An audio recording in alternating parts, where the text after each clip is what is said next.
My son Leo stood in the dining room I had built with my own two hands, his face flushed with a rage I hadn't seen since he was a teenager. He screamed at me to stop living off him. He threw a stack of bills onto the mahogany table I had polished every Sunday for 30 years and told me to get a job or get out of his house. I didn't argue. I didn't raise my voice. I just looked at the triumphant smirk on my daughter-in-law Clara's face and I smiled, because I knew something they didn't. The money they thought was theirs came from a secret my late wife left behind, and by making their move they had just handed me the key to unlock it all. Before I continue this story, tell me in the comments where you're watching from. And don't forget to like and subscribe if you believe that the quietest people often have the most powerful secrets. The argument didn't start with a shout. It never does. It started with the low, tense murmur of my son's voice on his phone, pacing the length of the oriental rug my late wife Isabella had picked out. I sat at the head of the table, a soft cloth in one hand, a silver pocket watch from 1890 in the other. Its mechanism was a tiny, intricate heart, and the steady work of cleaning its gears had been my own heartbeat for the last 40 years. As a retired watchmaker, I understood that the smallest parts, the ones you can't see, are the ones that keep the entire system running.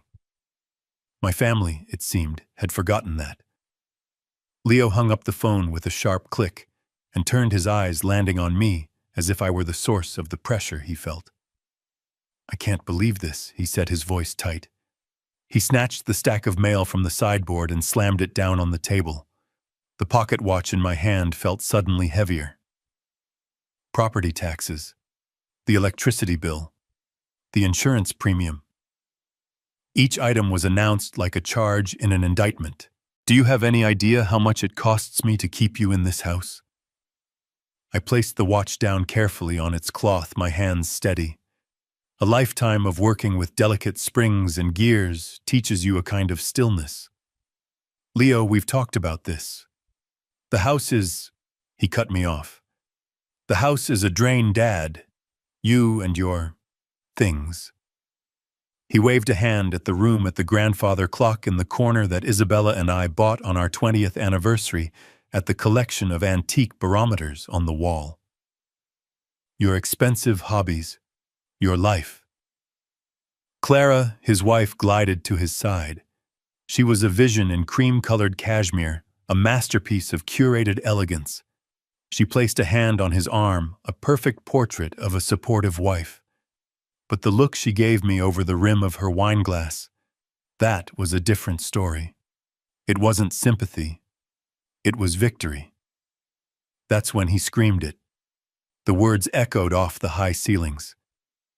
"Stop living off me. This is my house. I'm 35 years old, and I'm still supporting my father. It's enough. You need to get a job, or you need to get out." I didn't react. I just looked at him, my son, a man I had taught how to ride a bike, how to tie a tie, how to treat a woman with respect. I saw now I had failed on at least one of those lessons. The silence stretched. The grandfather clock chimed the hour, its deep resonant tone a reminder of a time when this house felt like a home, not a battleground. Finally, I spoke, my voice even almost quiet. "All right, son. I'll look for a job." The compliance in my voice seemed to infuriate him more than any argument could have. He expected a fight. He wanted one. A fight would have validated his anger, made him the long-suffering son, finally standing up to his burdensome father. My quiet acceptance left him with nothing to push against, but his own cruelty. He just shook his head, grabbed Clara's hand, and walked out of the room, leaving the bills scattered on the table like fallen leaves. I sat there for a long time, the scent of Clara's expensive perfume lingering in the air. I looked at the pocket watch. Its gears were frozen mid-tick, waiting for a hand to give them purpose again. I thought of Isabella, of her sharp, intelligent eyes, and the way she could read a financial statement like a poem. "Time is the only thing that's truly valuable, Sam," she used to say, her fingers tracing the patterns on the tablecloth. "Make sure you give yours to someone who deserves it." She had been gone for 2 years, taken by an illness that was as swift as it was merciless. In those 2 years, I had tried to honor her memory by being the father she had always wanted me to be, patient, generous, a soft place for our son to land. I had given Leo and Clara what they asked for and what they didn't. I had paid for their lavish wedding. I had co-signed the loan for the construction company. Leo had started a company that was by all accounts incredibly successful. I had watched them build a life of luxury, of trips to Europe and cars that cost more than my first house. And through it all, I had lived quietly in this home, the home Isabella and I had paid off a decade ago. I lived on my pension and the small income from my antique appraisals. I asked for nothing. Yet somehow in the story Leo and Clara told themselves, and apparently the world I was a dependent, a costly relic in a life that was moving too fast to carry the past. But why? Why would Leo believe he was paying for a house that was owned outright? The question settled in my mind not as an accusation, but as a problem, a mechanism that had been deliberately misaligned. I stood up and walked to my small workshop off the kitchen. The room was a sanctuary of order.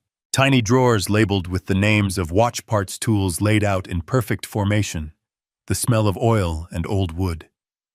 I thought of my promise to Isabella in her final days. "I'll take care of him, my love." I had whispered, her hand frail in mine. "I'll make sure he's okay." That promise now felt like a chain. Leo wasn't okay. He was a man drowning in a story someone else had written for him, and I was the anchor they were using to hold him under. I picked up my finest loupe, the one I used for inspecting the heart of a timepiece, and held it to my eye. I didn't look at a watch. I looked out the window at the perfectly manicured lawn, at the world my son believed he had built.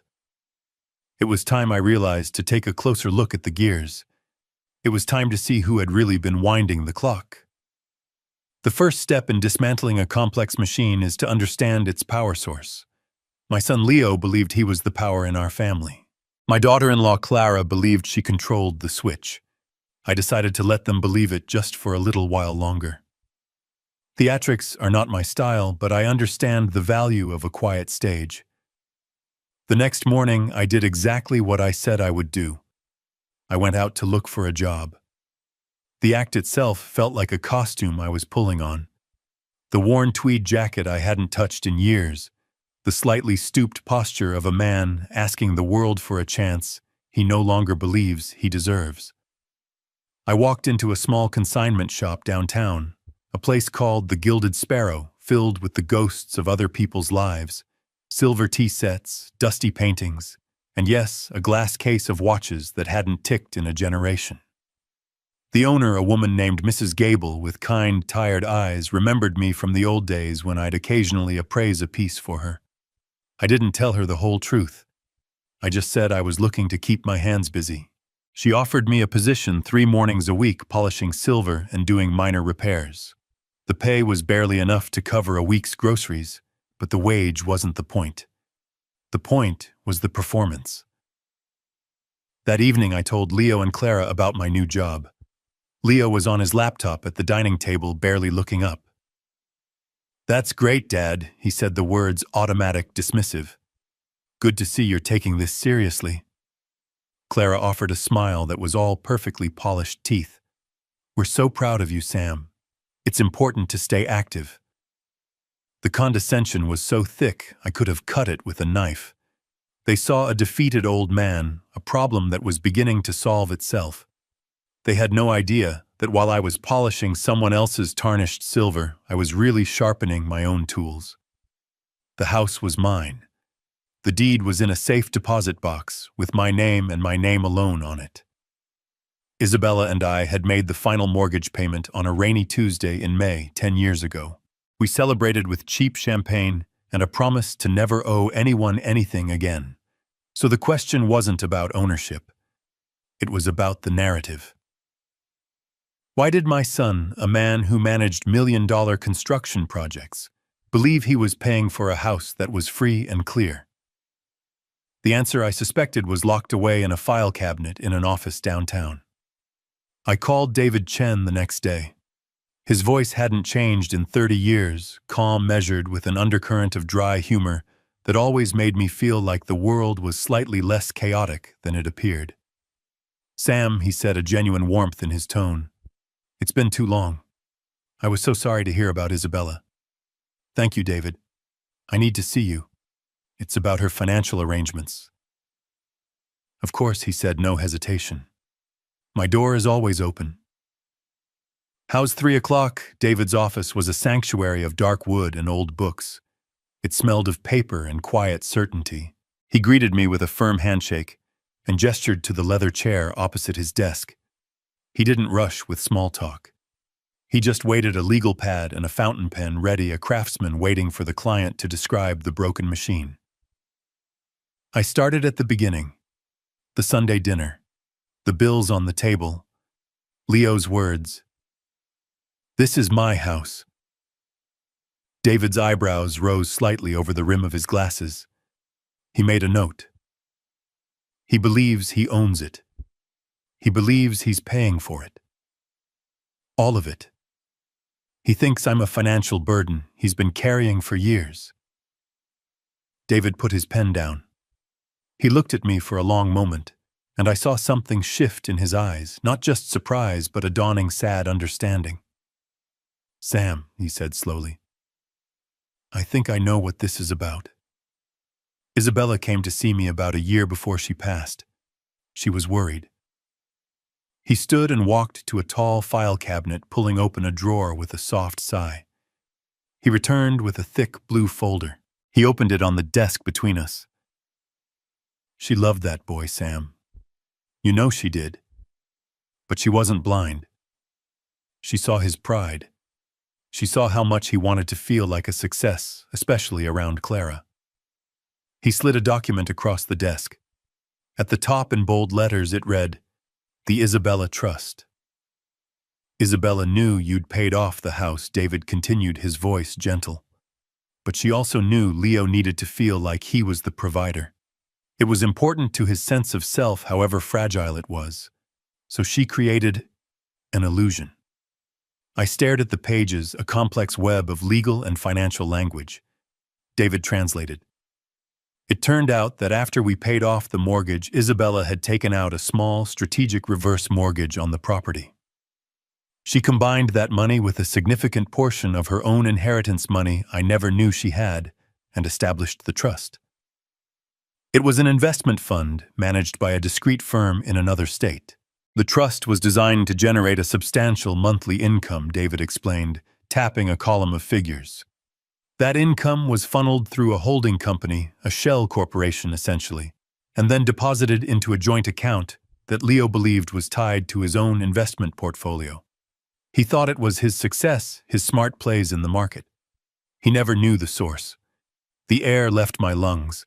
My wife, my quiet, unassuming Isabella, had constructed an entire financial reality to protect our son's ego. She wanted him to feel capable," David said. "She thought if he felt successful, he would naturally, lovingly take care of you. She set it up so that he would have more than enough to cover every expense for the house and your life, with plenty left over for his own." A wave of emotions washed over me, awe at my wife's incredible foresight, and a deep, profound sadness that she felt she had to do it at all. She had seen the flaw in our son's character long before I was willing to admit it. She had seen the grasping nature of his wife, and she had tried to build a fortress of love and money around me. But her plan had a fatal flaw. It relied on Leo's decency. I looked at David. "But it doesn't make sense.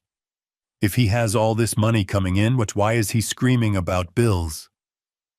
He threw the property tax notice on the table. David frowned, flipping through more pages in the folder. "That's the other part of the mechanism. The trust was structured in 2 parts. The main fund was for the income stream to Leo, but she set up a second, smaller account within the trust specifically for household expenses. Taxes, insurance, utilities, major repairs. That account was to be managed separately." He stopped, his finger resting on a single line. And according to this, the person granted signatory authority over that household expense account was Clara. The room went cold. Suddenly all the pieces clicked into place with the terrible precision of a well-made clock striking midnight. The trust provided the money for the bills. Clara was the one who was supposed to pay them.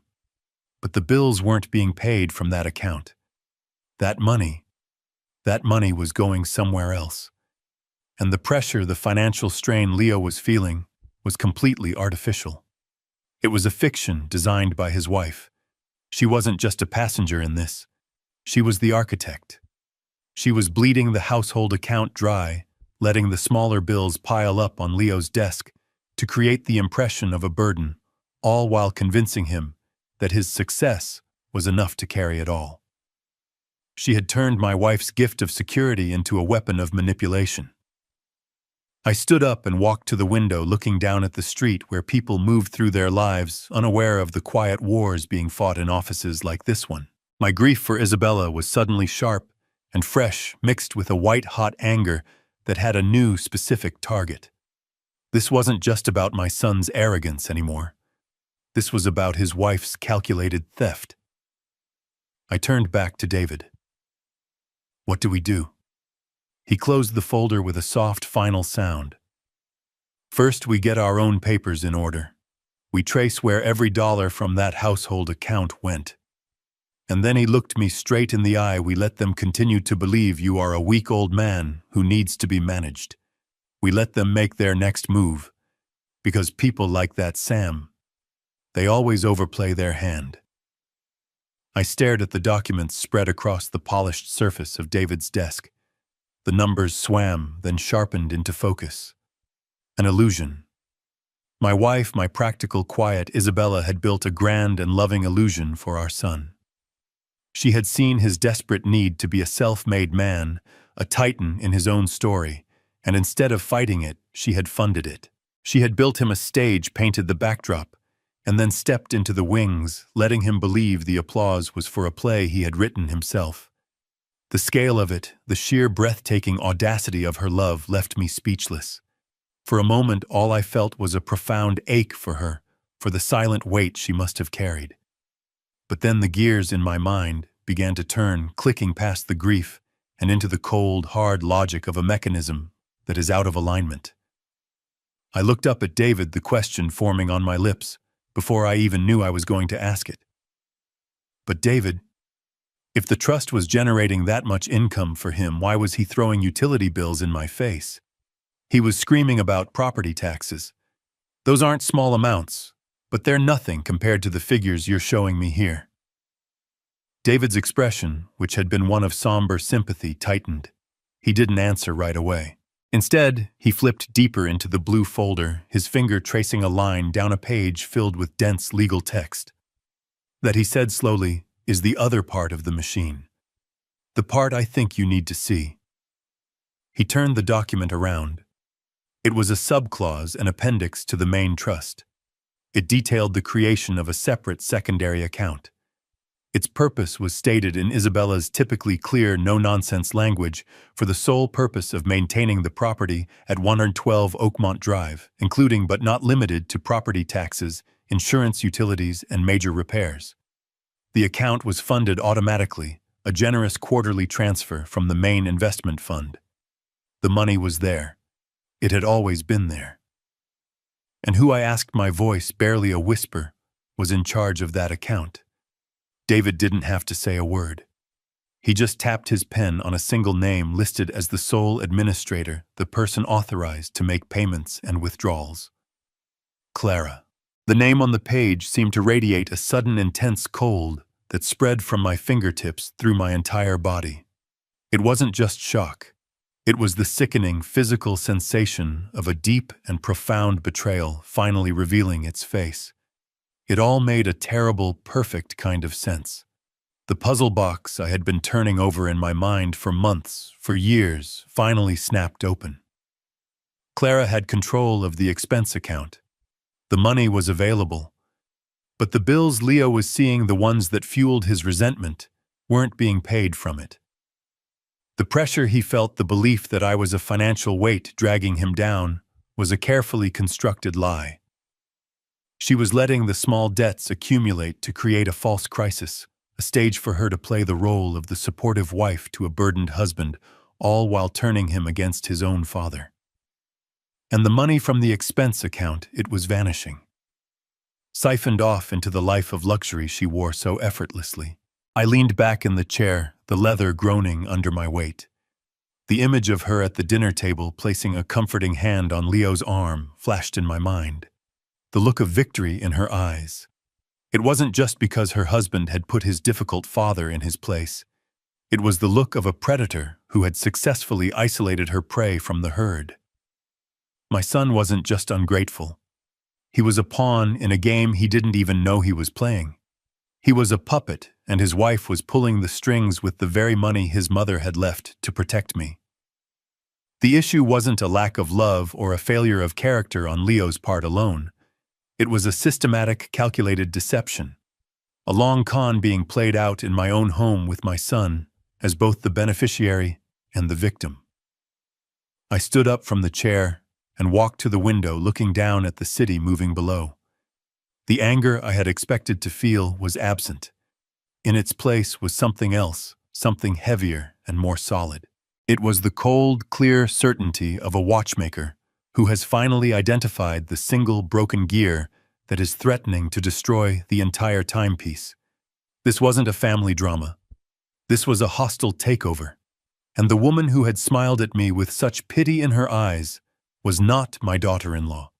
She was an enemy combatant who had taken my son as a prisoner of war. And I, the quiet old man who was supposed to fade into the background, had just been handed the blueprint to her entire operation.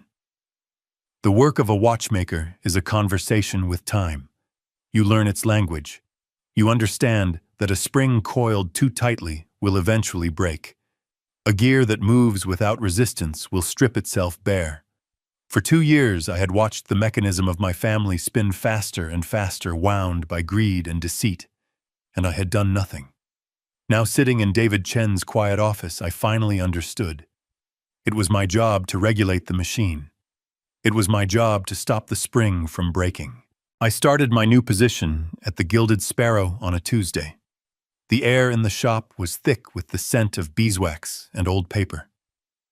My job, as Mrs. Gable explained, it was simple: make old things look loved again.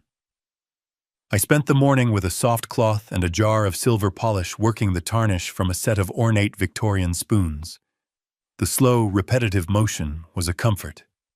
It was work my hands understood. Each circular wipe was a meditation, a moment to process the new, brutal gearwork of my life. Leo and Clara seemed relieved by my employment. It was proof in their eyes that their ultimatum had worked. They saw a man bowing to their authority, a father finally accepting his diminished role. They had no idea that my quiet compliance was a form of camouflage.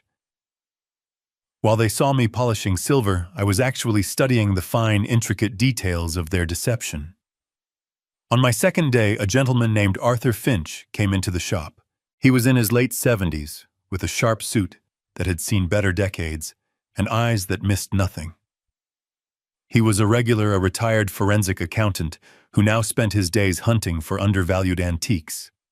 He came over to my station, peering at the spoons through his thick glasses. "That's a Mappin and Webb set from the 1890s, he said, his voice a low rumble. "You can tell by the maker's mark on the stem. Most people miss it." I looked up, surprised by his astuteness. "You have a good eye." "It's my trade," he said with a wry smile. Or it was. I spent 40 years following the trails people try to hide in numbers. It teaches you to look for the small marks, the things that don't quite add up. An opportunity presented itself, clean and unexpected. I kept my voice casual. "That's interesting. I have a friend. He's in a difficult situation." Arthur leaned against the counter, intrigued. "Most interesting situations are." This friend, I continued, focusing on the curve of a spoon. "He knows a trust is supposed to be paying the bills for his house. But the bills keep piling up. His son says he's paying for everything out of his own pocket, but the numbers don't make sense. And the money from the trust, it seems to be vanishing through the daughter-in-law. Arthur was silent for a moment. He picked up a tarnished silver locket from a nearby tray and turned it over in his fingers. "Tell your friend to stop looking at the family drama," he said, his eyes still on the locket. "That's just noise. Tell him to follow the paper. The numbers don't have feelings. They just tell you where the money slept last night." He looked at me, then his gaze direct. "Credit card statements, bank transfers, shell corporations with bland names.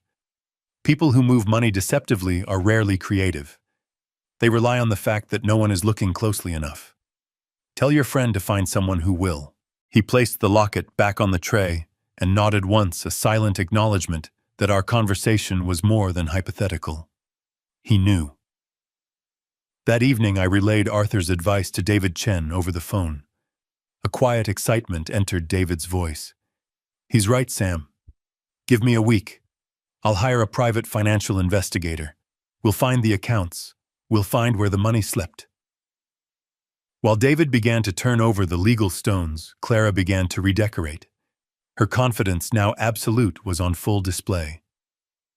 I came home from the shop one afternoon to find my favorite wingback chair, the one Isabella and I had reupholstered ourselves, gone. In its place stood a sleek, minimalist white chair that looked like it would be uncomfortable to even think in. "Just freshening things up," Clara said, walking into the room with a glass of iced tea. She gestured at the empty space. "That old thing was so heavy. This is much more open. It improves the flow of the room." She was talking about furniture, but we both knew she wasn't. She was erasing me, erasing Isabella. Every day another piece of our shared history vanished. The heavy oak coffee table was replaced by a glass one. The worn, comfortable rugs were rolled up and replaced with something geometric and cold. She was systematically stripping the house of its soul, turning it from a home into a showroom. Leo went along with it, as he always did. He saw her decisiveness as strength, her ruthlessness as ambition. "She has a great eye, doesn't she, Dad?" he'd say, as another piece of my life was hauled out to the curb. The final move came on a Friday. Clara announced it at dinner, her voice bright with achievement. "Good news! I had a top agent from a luxury real estate firm stop by today. Just for a preliminary look, of course. He said the market is perfect for a house like this. He thinks we could get a fantastic price." She didn't ask. She informed. Leo, to his credit, looked momentarily uncomfortable. "Clara, maybe we should slow down. Mom and Dad. They loved this house." Clara reached across the table and covered his hand with hers, her nails a perfect glossy red. "Of course they did, honey. And that's why we need to be smart about it. Think of the freedom. No more worrying about upkeep, no more property taxes draining your accounts. We can invest the equity. It's the smart move. It's what your mother, a brilliant financial woman, would have wanted." She had invoked Isabella's name as a shield, a justification for her greed. It was a masterful, cruel move. I watched Leo's resistance crumble, replaced by the familiar, eager look of a man being sold a version of himself he desperately wanted to believe in. I knew then that my next move had to be my last. The time for quiet observation was over. It was time to set the trap. The next evening, I waited for the sim in the living room. I made sure I looked tired. I let my shoulders slump. I held a cold cup of tea in my hands and stared out the window. When they came in, I turned to them with the face of a man who had finally surrendered. "You're right," I said, my voice quiet, a little shaky. "The performance cost me something, but I knew it was necessary. I'm too old for this fight. This house, it's just full of memories. Maybe I've been living in them for too long." I saw the flicker of triumph exchanged between them. They thought the final wall had fallen. "I'll sell," I said. "I'll do what you think is best." Leo's face flooded with relief. "Dad, that's really sensible. We knew you'd see it our way." Clara was already moving to the next step. "We can have the agent draw up the papers on Monday. It will be a quick, clean sale.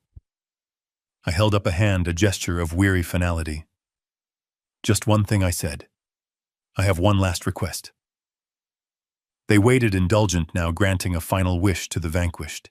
I want it all done properly, legally, above board. I looked from Leo to Clara. I want to meet at David Chen's office. He was your mother's lawyer. I want him to read her will one last time so I know I'm honoring her wishes. We can sign all the sale papers there. Clean. Final. So there are no questions later. The bait was perfect. To them, it sounded like the sentimental request of a defeated old man seeking closure. Better than that, it was a convenient way to get everything signed off by the family's most trusted legal advisor, neutralizing any possibility that the sale could be contested later. It was a legal seal of approval on their victory. Clara's smile was radiant. "Sam, that's a wonderful idea," she said, her voice dripping with false sincerity. "It's so respectful to Isabella's memory. Of course we'll arrange it." They thought they were walking into a lawyer's office to witness a surrender. They had no idea they were walking onto a stage I had spent a lifetime building. Every piece was in place. Every line had been rehearsed. The most complex machines often have the quietest movements right up until the moment the mainspring is released. And the spring on this particular timepiece was about to be released with a force that would stop their world cold. The drive to David Chen's office was quiet. I watched the familiar landscape of Scottsdale slide by the manicured green of golf courses, the terracotta roofs of sprawling homes, the distant hazy silhouette of the mountains. The world was exactly as it had been the day before, yet everything felt different. The air itself seemed sharper, clearer. It was the kind of clarity that comes not before a storm, but after the barometer has already dropped. Today, the weather inside the walls of my life was going to break. David's conference room was a fortress of quiet professionalism. The long mahogany table was polished to a mirror shine reflecting the overcast sky outside. David sat at the head of the table, two thick blue folders placed squarely in front of him. He gave me a small, steady nod as I took my seat beside him. I placed my own hands on the table and waited. I had spent my life understanding the patience of small, intricate things. I could wait. Leo and Clara arrived 3 minutes late, a power move so predictable it was almost comforting.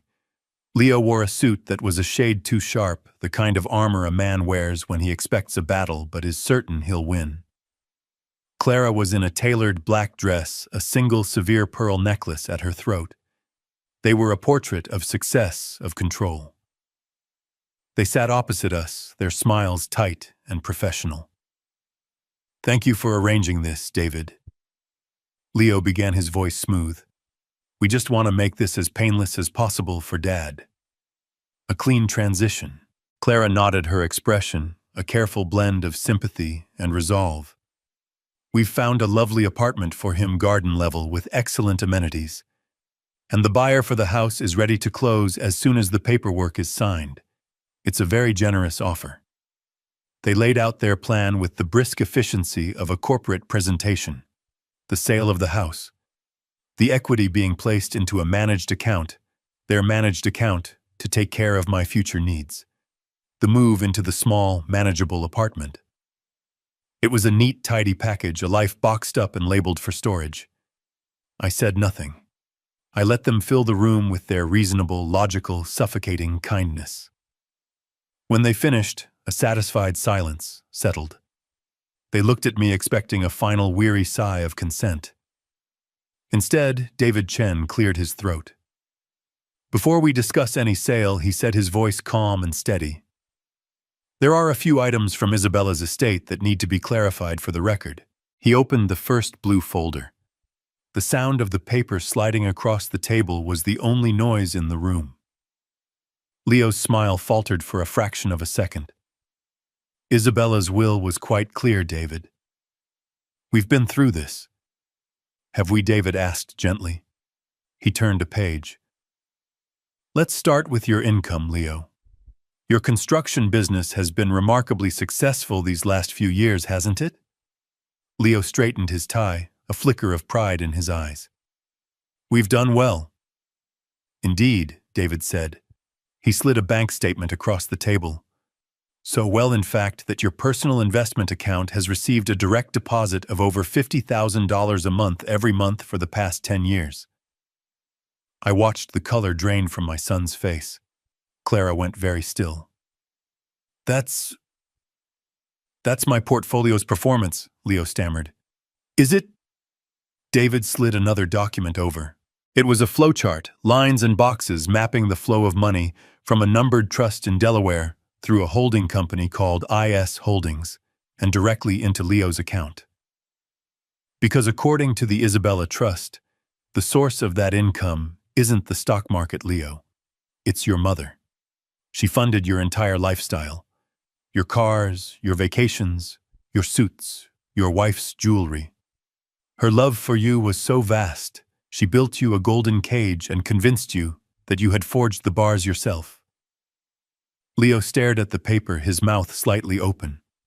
He looked from the statement to David, then to me, searching for a lifeline. He found none. The success story he had built his entire identity on had just evaporated under the fluorescent lights of a conference room.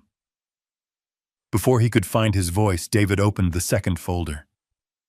Now let's talk about the household expenses. He turned to Clara. Her face was a mask of cold fury. The trust also funded a secondary account, managed by you for the express purpose of paying the taxes and utilities on the Oakmont house. Over the last 5 years, that account has disbursed over $200,000. He let the number hang in the air. And yet the property taxes went unpaid. The utility bills were sent to Sam's door. Where did that money go, Clara? He didn't wait for an answer. He laid out the final pieces of evidence, the credit card statements Mike the handyman had photographed, showing lavish purchases at designer stores and spas. He placed them next to the bank withdrawals from the expense account. The dates matched. The amounts matched. The lies matched. You created a phantom burden, David said, his voice dropping, all pretense of gentleness gone. You manufactured a crisis to turn a son against his father, all while you were spending Isabella's legacy on handbags and brunches. Clara's composure finally cracked. She shot a venomous glare at me. You had no right. He had every right, David said. It was his wife's money intended to protect him. Leo finally spoke, his voice a hoarse whisper. He was looking at his wife, truly seeing her for the first time. You told me he was draining us. But pride is a desperate animal. Even cornered, it looks for an escape. He turned his gaze back to the table, to the unsigned sale documents. It doesn't matter, he said, grabbing onto the last piece of wreckage he could find. The house is still in my name. The deed is in my name. It's mine. David Chen looked at him, and for the first time I saw a flicker of genuine pity in the old lawyer's eyes. He shook his head slowly. Not quite, Leo. He reached into the blue folder one last time and pulled out a single heavy sheet of paper. It was Isabella's will. Your mother was a brilliant woman, David said, his voice now almost a whisper. She was a watchmaker's wife. She understood that every mechanism needs a failsafe, a final gear to engage when all the others have been broken. He began to read. My husband Samuel is a man of quiet dignity and boundless patience. It is my fear that these virtues may be mistaken for weakness. Therefore, I have included this morality clause to be held in confidence by my attorney and revealed only in the event of what he deems to be an act of profound disrespect or financial malfeasance against my husband by our son. The room was so quiet I could hear the sound of my own heart beating a slow, steady drum. David's eyes never left Leo's face as he read the final lines. The Isabella Trust was created to ensure my son Leo has the means to care for my husband Samuel. In the event that Leo, either by his own nature or under the influence of others, demonstrates a pattern of gross disrespect, treats Samuel as a burden, or attempts to deprive him of his primary residence at 112 Oakmont Drive. Then, the entirety of the Isabella Trust, including all assets, investments, and the property itself, shall immediately and irrevocably transfer in full to the sole remaining beneficiary. David paused at letting the silence wind itself as tight as a watch spring. My husband, Samuel. The words landed. It was not a sound. It was a physical impact. I watched my son's face crumble. The arrogance, the pride, the carefully constructed facade of the self-made man, it all disintegrated in an instant, leaving behind the terrified face of a little boy who had just broken his most valuable possession. He had not just lost the argument. He had not just been exposed. With his own hands, with his own greed, and his own disrespect, he had activated the failsafe. He had personally signed over his entire inheritance, his entire life, to the very man he had just tried to throw out on the street. He didn't lose the house. He didn't lose the money. He lost everything. And the most beautiful, terrible part of it all was that it wasn't my will that had done it. It was his mother's. It was her final perfect and heartbreaking act of love. The silence in that conference room was a living thing. It was heavier than the mahogany table, colder than the winter light filtering through the blinds. I watched my son, a man I had known for 35 years, and saw a stranger. The architecture of his pride, the entire scaffold of the life he believed was his, had been dismantled in front of him piece by undeniable piece. He didn't shout. He didn't curse. He just sat there staring at the papers on the table as if they were a language he had suddenly forgotten how to read. His successful life was a fiction. His marriage a transaction. Clara was the first to move. Her mask of icy composure had shattered, leaving behind something raw and brittle. She looked at Leo not with love or support, but with the cold calculation of a business partner whose assets had just been frozen. She gathered her purse with a sharp, jerky movement, her chair scraping against the floor. There are still documents to discuss, David Chen said, his voice quiet but unyielding. He slid another paper onto the table. A post-nuptial agreement. Clara froze her hand on the back of her chair. Leo finally lifted his head. He didn't look at me. He looked at his wife, and in his eyes I saw the terrible dawning light of comprehension. You knew, he whispered. The words were small, but they filled the room. All this time, the money from the trust, you knew it wasn't mine. Clara didn't answer. She didn't have to. Her silence was a confession. That was the moment I finally spoke. I had been a spectator at the dismantling of my son's life. Now I had to be the architect of what came next. This isn't about leaving you with nothing, son, I said, and my voice was steadier than I expected. It's about starting over with something real. Leo looked at me, then his eyes hollow. Real? What's real? Dad, my whole life. It was a lie my mother told me. Your mother's story was an act of love, I said softly. A misguided one, maybe. But it was Clara who turned it into a weapon. I laid out the terms, not with anger, but with the calm precision of a man setting the gears of a delicate watch. I am not going to throw you out on the street. That is not who your mother raised me to be. I paused, letting the words settle. The trust, Isabella's trust, is now mine. I will provide a monthly allowance managed by David's office. It will be enough for a modest apartment, for groceries, for a life without luxury. It will be enough to live, but not enough to hide from yourselves. I looked at Leo. There are 2 conditions for you. First, you will attend therapy. You need to talk to someone about what has happened here, about the man you want to be, not the one you were pretending to be. Second, you will learn to manage your own money. You will create a budget, and you will live by it. Then I turned to Clara. And for you, there is one condition. You will sign this post-nuptial agreement. It legally and permanently severs any claim you have now or in the future to the Isabella Trust, to the house, or to any asset under my control.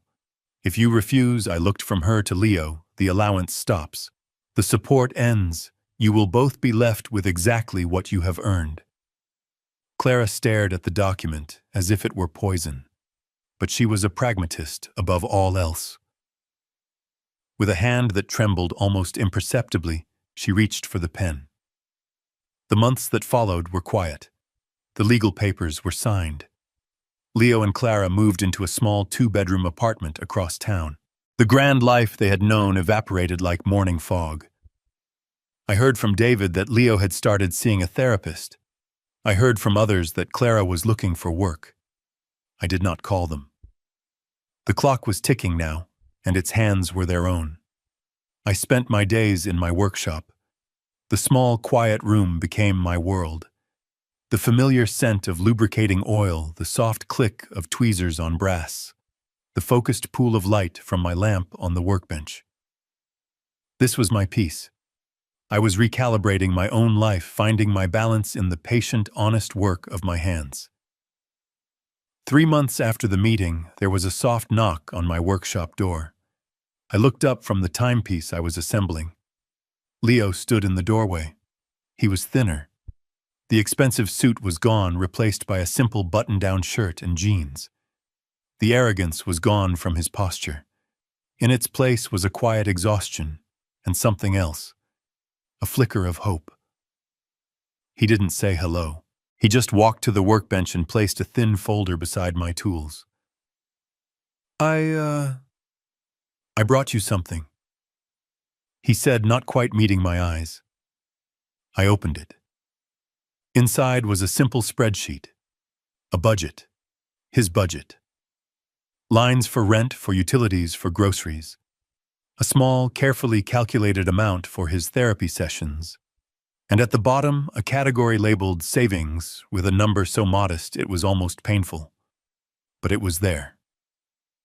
"It's not much," he said, his voice low, "but it's mine. It's real."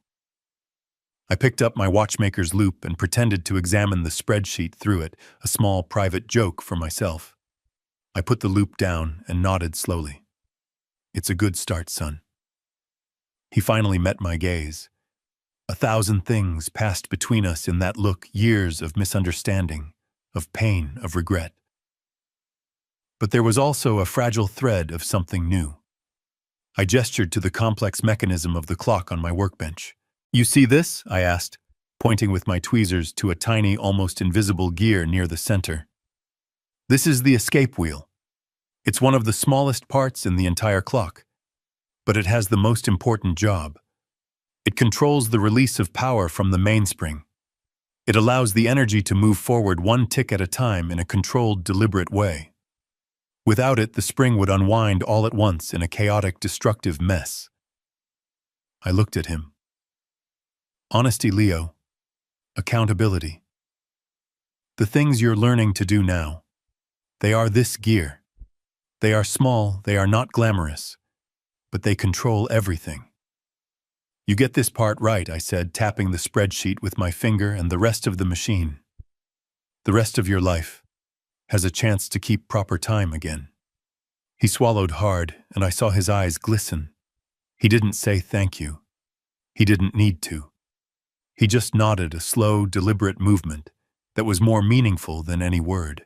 He stood in my workshop for a moment longer, a son in his father's quiet space, and for the first time in a very long time, it didn't feel like we were from two different worlds.